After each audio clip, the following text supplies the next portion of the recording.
Hi, Pastor Chuck here with this week's sermon recap. And this week I've got a question for you. Who do you follow? Now that may seem like a strange question, but it really comes to light when we look at Judges chapter 8. Gideon is one of my favorite Bible characters. God called him from being a farmer to go deliver Israel from the nation of Midian. You talk about a career change. I can imagine how hesitant Gideon felt. You've got the wrong guy, God. And I'm amazed at his willingness to obey God in spite of that hesitation and doubt. You may remember that God even limited Gideon's army to 300 men so that all of Israel would know that God was responsible for the victories. And in chapter 8, we pick up after Gideon has thoroughly defeated the Midianites and set Israel free from their oppression. Let's start reading in verse 22. Then the men of Israel said unto Gideon, Rule thou over us, both thou and thy son's son also, for thou hast delivered us from the hand of Midian. And Gideon said unto them, I will not rule over you, neither shall my son rule over you. The Lord shall rule over you. You see, we generally tend to follow after something, often not God or the things of the Lord. The Israelites wanted to set Gideon up as their king or ruler. I think the tendency to follow something is why Joshua, who was their leader throughout the conquest of the Promised Land, told Israel way back in Joshua 24:15, And if it seem evil unto you to serve the Lord, choose you this day whom ye will serve. And then he goes on to say, But as for me and my house, we will serve the Lord.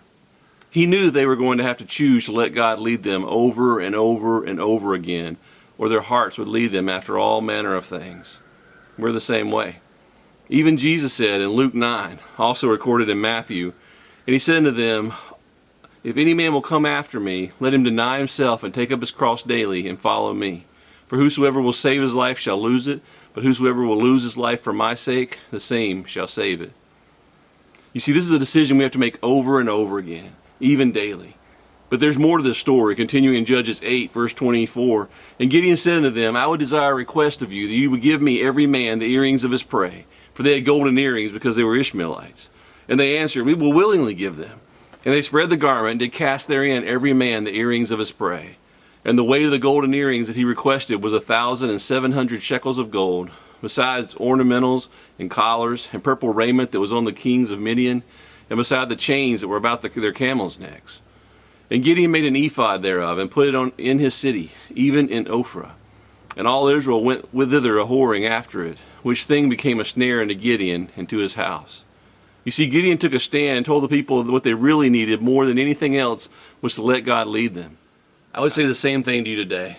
What you need more than anything, more than a new job, more than a changed marriage, more than anything that may seem so urgent to us, is to let God lead you every day. Gideon then wanted to do something as a reminder, so he created this ephod, a spiritual relic, usually made with gold and jewels. You may remember the priest garments that they wore in the tabernacle and later in the temple included an ephod hanging on their chest. The priest ephod had 12 stones representing the 12 tribes of Israel.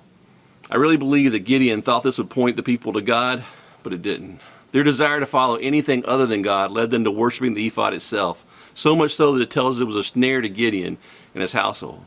We may say we follow God, but we have to be careful because it's easy to put things, even spiritual looking things, as the focus of our lives instead of letting Christ be that focus. And then in verse 28 we continue, Thus was Midian subdued before the children of Israel, so they lifted up their heads no more, and the country was in quietness 40 years in the days of Gideon. The next several verses after this basically tell us that after Gideon died, the people forgot about him and his family, and they returned to worshiping other gods. This is the cycle we see throughout the book of Judges. Israel falls away from God. He allows a neighboring nation to oppress them. People call for deliverance. God raises a deliverer, in this case Gideon. And then there's peace in the land until the people fall back into sin. Sound familiar? We do the same thing, don't we? We pursue God and follow Him. We allow ourselves to get distracted by life, jobs, entertainment, money, relationships, and then we allow sin to take hold of our lives. The beauty of the book of Judges, though, is God's grace and His constant willingness to forgive and restore His children. So what about you?